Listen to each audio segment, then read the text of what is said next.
Two people are fighting over you right now. And here's the part that's going to make your stomach drop a little. You are not in the room. You didn't start it. You don't even know it's happening. So, somewhere, right now, your name is the thing being fought about.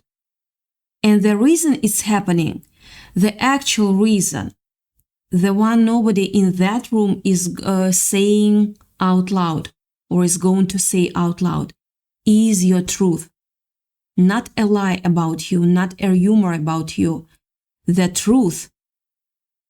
And that truth is about to win. And when I tell you why, I think it's going to land somewhere you're not expecting. Somewhere deeper than somebody likes you or somebody defended you. Because this isn't about being liked, actually. This is about something you built without knowing you were building it. And it just walked in. It just walked into a room and did something you couldn't have done yourself, even if you tried. So stay with me, because I need you to see the whole thing before I show you what it means. Picture it. Two people, and this is hot, a calm disagreement. This is not two people being careful with each other's feelings. This is real. This is heated. One person's got their arms crossed so tight it looks like they are holding themselves together. And the other one keeps throwing their hands up like they cannot believe what they are hearing. And somebody in the room, somebody you probably wouldn't have guessed, somebody who isn't your closest person, isn't the one you'd have put money on, opens their mouth and says, no, that's not true. And that's the moment everything shifts. But I can't jump there yet. I need you to feel the weight of what was said first, because the defense only makes sense once you understand exactly what it was standing up against. So, here is what happened first. The attack, not the defense, because you need to know what someone had the nerve to say about you when they thought the room was safe. When they thought nobody who actually knew you was listening close enough to catch it. And I'm watching this person say it. And they are confident, rehearsed almost, like this thing has been sitting in their chest for a while, just waiting for the right audience, for the right moment. And the first thing out of their mouth is that you think you are better than people, that there is something about the way you carry yourself, the way you walk into a room, that reads as arrogance, that you make people feel small just by existing here near them. And it lands because some of the people listening don't know you deeply. They just don't know you. They heard your name in passing in certain context, and that first sentence does exactly what it was built to do. It tilts the room just slightly in the wrong direction. It plants something. And now everyone's paying attention. That's when the defender comes back. No hesitation, no stammering, etc. They just say it's not arrogance. That you went through something most people in that room couldn't survive.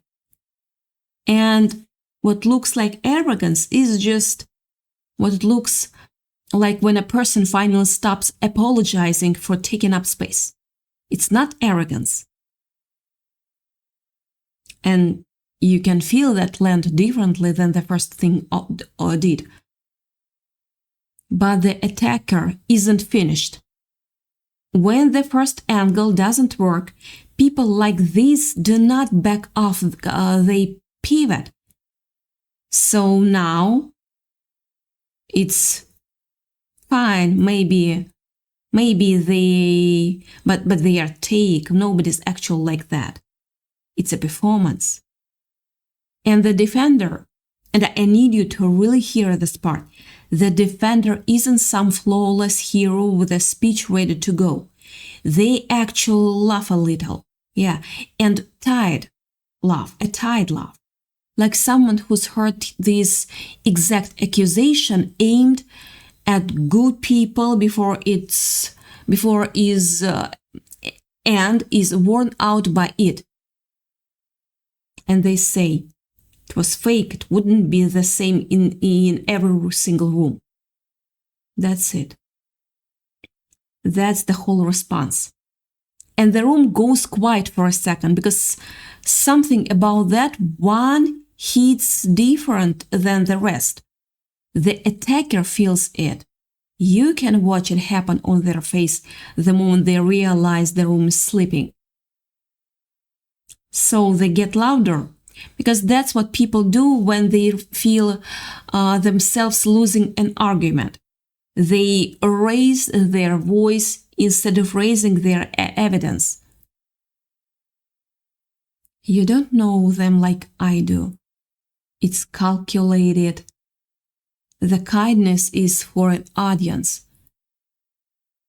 They are one person to your face and something else completely when you are not looking. The whole speech. And now the defender's expression changes.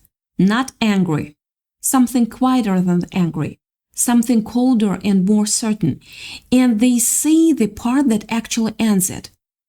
I've watched this person for years. I've watched how they treat total strangers, people who could never do anything for them. I have watched what they do when they are disappointed and try not to let it show. I have watched them do the recent thing in moments where it cost them something, and they did it anyway. So don't stand here and tell me who they are, because I have been paying attention. And you cannot come back cleanly from that. Not when someone just laid out years of quiet evidence in 30 seconds flat. And here's the thing nobody is saying out loud yet. There was somebody else in that room, somebody who, up until that exact moment, had been slowly, quietly leaning toward believing the bad version of you. Not dramatically, just that slow drip that happens when you hear the same little dig repeated one too many times. Or you had one strange interaction with someone and let it in mean more than it should have. The picture was starting to paint itself in the wrong direction in their head, and then the defender said what they said, and something reset. Not completely. People don't flip all the way in one moment. But the quiet, private case that was building against you without your knowledge, or without your permission, it cracked. Now there is doubt in the doubt. Now that person is second-guessing the thing they were starting to believe. You will probably never get a call where they confess they'd been wavering. that's not how this works. But something real changed in the room, in a room you were not in. And you made it happen without lifting a finger. Now, here's the part I promised you at the top.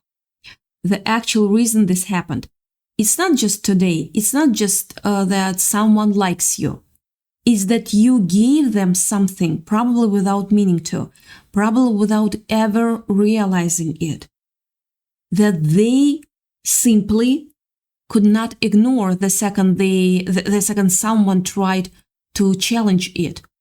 You gave them proof, not a speech, not a declaration about your character. Proof accumulated quietly in small, unremarkable moments over time. Like the way you handled something hard without turning it into everyone else's problem. The way you treated someone who could never do a single thing for you. The way you kept showing up when showing up was inconvenient and nobody was keeping score. But you didn't know that either. All of it stacking up silently without you tracking a bit of it. Your defender has receipts, not the written kind, the kind that come from watching someone stay consistent in the exact situation where it would have been so much easier not to be. And when somebody tried to hand them a completely different story, the receipts were already there, already filed away, and they simply couldn't be folded into something ugly. Rain. That's why the defender didn't hesitate. Not for a second. Yeah. Now, I want to go underneath all of this because there is a layer here that's the most important part and honestly the most uncomfortable part.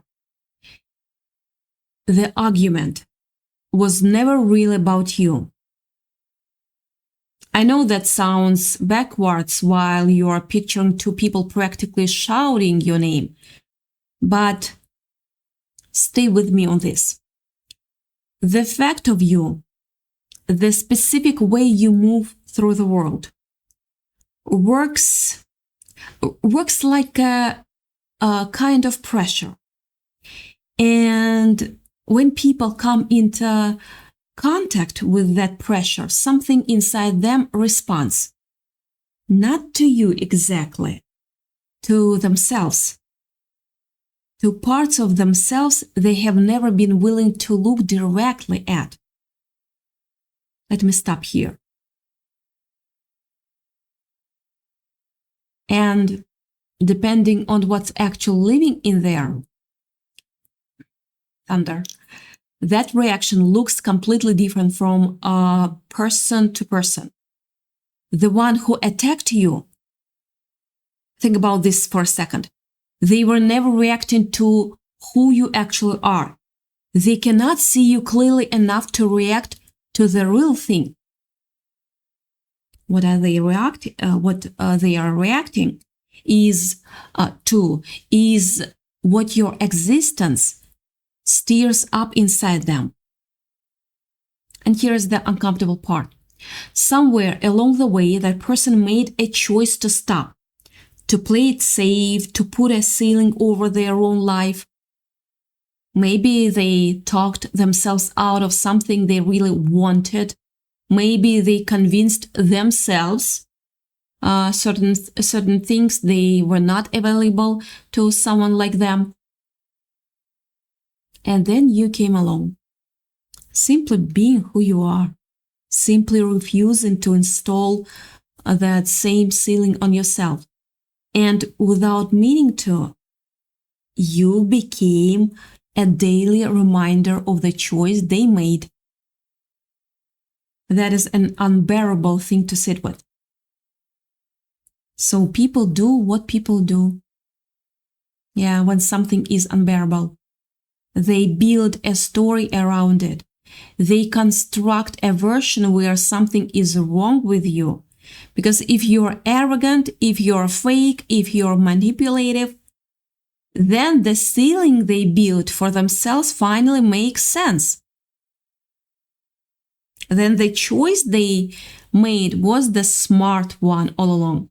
And you, just by existing exactly as you are, make that story harder and harder to hold together. Some of you have felt a version of this your whole life. Not just from this one person, from people who were supposed to be safe. Someone who talked you out of trying before you ever got the chance. A friend who went quiet the moment something started working for you. People who said they loved you, but couldn't stand being around you the second you stopped needing them for anything. And you spent years wondering what you were doing wrong. Shrinking, adjusting, dimming yourself, trying to figure out which part of you kept setting people off. And the thing they kept reacting to was never a flaw. It was just you. That's what's coming through clearly right now. This current situation isn't new. It's the newest chapter of something that has followed you for a long time. And the reason it keeps happening is because something is broken. Isn't because something is broken in you. It's because there is something in you that certain people genuinely cannot handle. So something broken in them. And that has always been their problem to carry, not yours. You are not broken. And the person who defended you, they are not some perfect, uncomplicated hero either. They are doing something for themselves too. You are proof of something they personally needed to believe was still possible. Maybe it's that decent people do not always get punished for staying decent. Maybe it's that consistency actually counts for something over the long run. Maybe it's simply that they have been surrounded by people performing a version of kindness, and you are the one real thing they had to hold onto. And they need that. They are protecting that proof because it matters to them personally, deeply, in ways that have nothing to do with defending your reputation and everything to do with defending their own hope. So, two people are standing in a room saying your name. And neither one of them is actually talking about you. They are talking about what your existence made them feel about the parts of themselves your presence lit up. And you didn't do anything to cause it. You don't have to do anything about it now. You already did the only part that was ever yours to do. You just kept being exactly who you are. My beautiful soul. Now, this isn't the first room that person has done this in. I want to say that carefully, because I don't want you spinning into panic over it, but I also don't want you brushing it off like it's nothing. This is a pattern. It has been happening in hallway conversations, in text threads, in the kind of side comments that get made when your name comes up longer than you'd ever guess. And some of that some of what you have been noticing lately, that odd coolness from someone you thought you were fine with, the strange shift in a group you used to feel completely comfortable in that sense that something is slightly off and you couldn't quite name it. Some of that traces straight back to this. Someone has been quietly calculating a version of you that doesn't exist. And I want you to let yourself be genuinely angry about that. Not forever. No, do not stay in that phase. No, not forever. Not in a way that eats you alive. But for one honest moment, let yourself feel it, because somewhere, someone has been spending real time, real energy constructing a false picture of you and handing it to people you actually care about. That is not an accident, that is a choice made over and over on purpose. It's allowed to make you mad.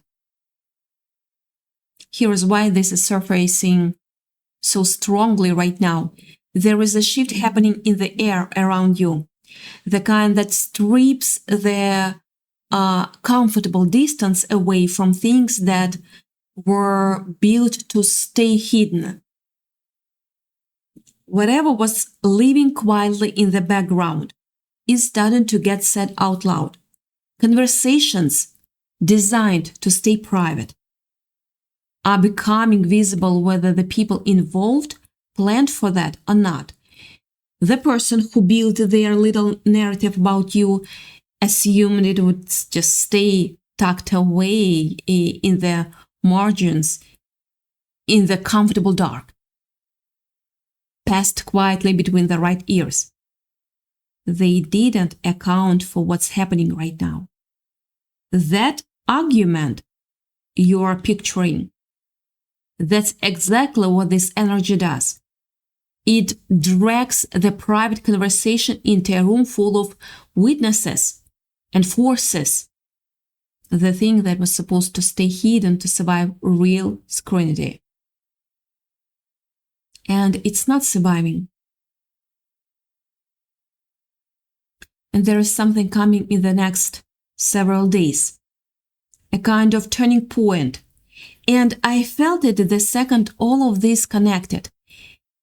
It's the kind of shift that has nothing to do with your public image and everything to do with your private life. What gets said about you when you're not in the room? The stories that live in kitchens, in group chats, usually in inner circles. That's exactly the territory getting it up right now. Get it lit. Like someone flipped on a very bright light in a room that's been running in the dark for a long time. They constructed distorted versions of you doesn't hold up well under that kind of light, because everything that's been sitting under the surface gets pulled up. Not all of it, and not all of it at once. Some people are too invested in the version of you that makes their own life feel safer, and they are not ready to let that go. But some of them are going to realize the story they've been half believing simply doesn't hold together anymore. And that happens without you doing a single thing to make it happen. For some of you watching this, the person who attacked you isn't a stranger. Usually it isn't someone you'd call an enemy. This is someone you let it close. Someone who was actually in your life, not just hovering at the edges. Someone you trusted with things you don't hand to just anybody. Not because you were careless, no, but because you genuinely believed they were safe. And what makes this particular kind of betrayal cut so deep is that they used real information. They didn't invent something out of thin air. They took something true, something vulnerable, something you handed them in a moment of trust, and they bent it. Twisted the context, left out the parts that made it make sense, and highlighted only what could made to look bad. And the story they built is just close enough to something real that it's hard to fully disprove. That's not a misunderstanding. That's a specific calculated kind of cruelty. And I'm not going to sit here and tell you that you owe anyone forgiveness or any kind of schedule. That timeline belongs to you and only you. What I will say is this: the lie built out of real information did not do what it was supposed to do. The people who needed to hear the truth, at least some of them, got it. Not because you defended yourself, not because you confronted anyone or corrected the record, because someone who had been paying attention long enough walked into that room and said, no. Your life did the work. You didn't have to. For others of you, this is newer. You cannot point to one specific betrayal. What you can point to is a feeling. That low, quiet sense that something shifted around certain people and you couldn't explain why. That moment, someone's energy toward you changed and your mind went straight to, did I do something? And you went back through every interaction trying to find the thing you said wrong, the thing you did wrong, and you came up with nothing. You came up empty because there was nothing to find. That shift in how they treat you was nothing to do with you. I want to repeat that part. And everything to do with what's landing in their ear from somebody else. And the part of you that clocked it before your brain could explain it. That part was right. It was right from the very first second. So something happens in your body before your mind catches up. You walk into a room or you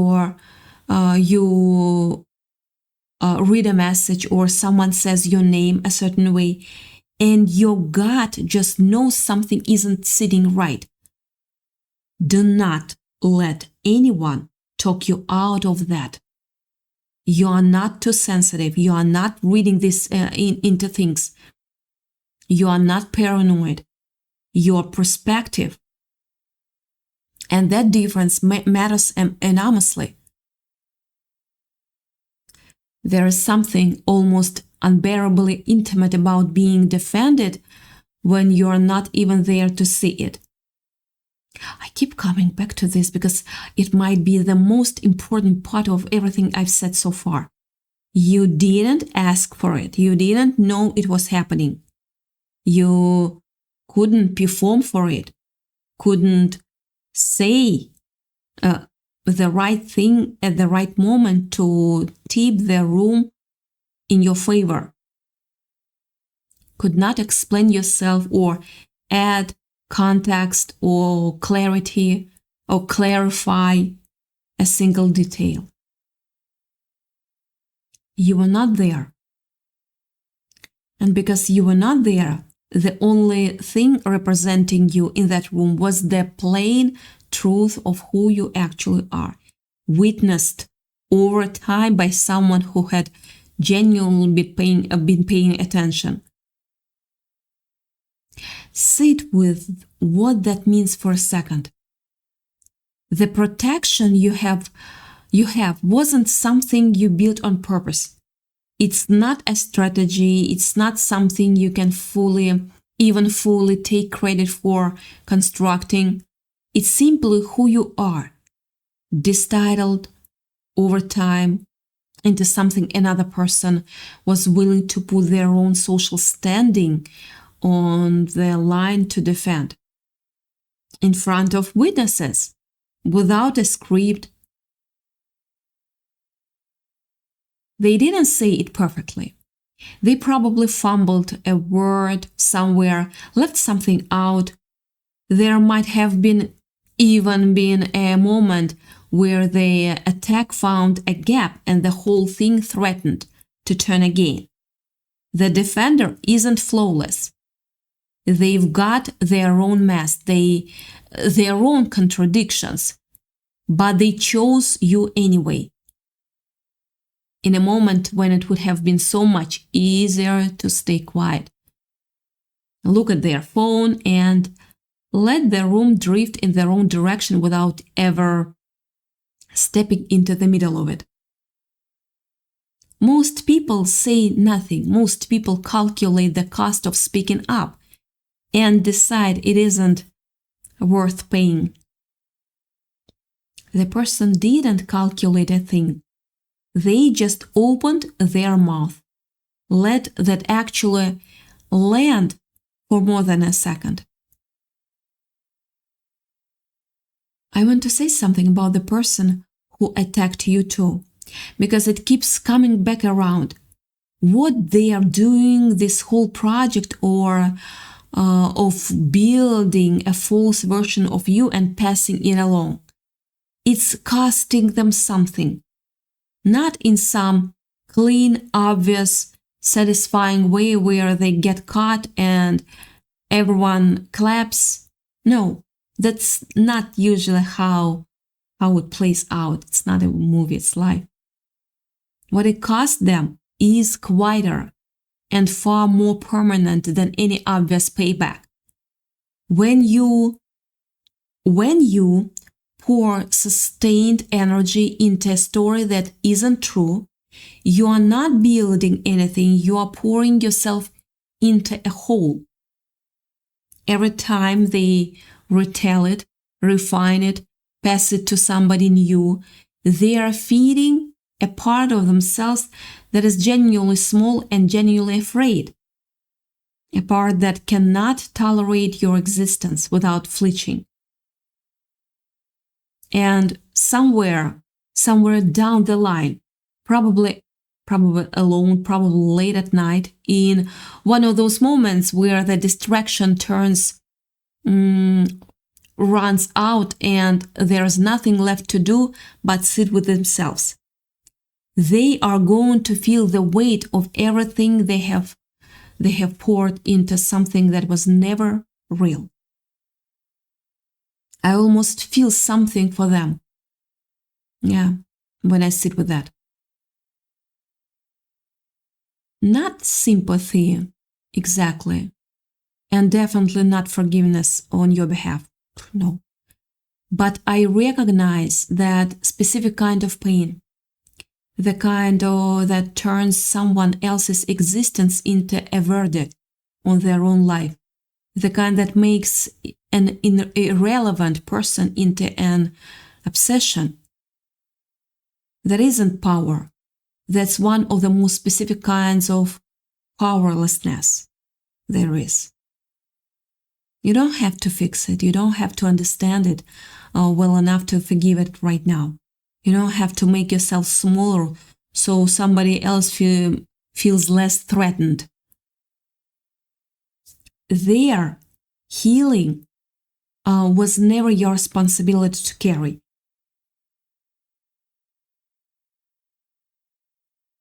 And here is the uncomfortable truth I want to leave you with, because I think the comforting version of this doesn't land right now. Right without it first. most of what's being said about you right now, the version calculating in that room, is not something you can correct directly, not effectively, not without making it worse.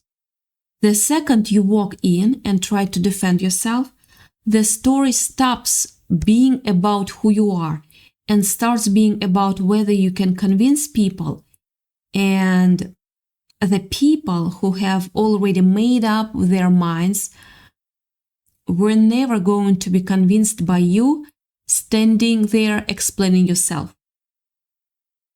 They are too invested in the version they have already chosen to believe. The only thing that actually corrects this is time.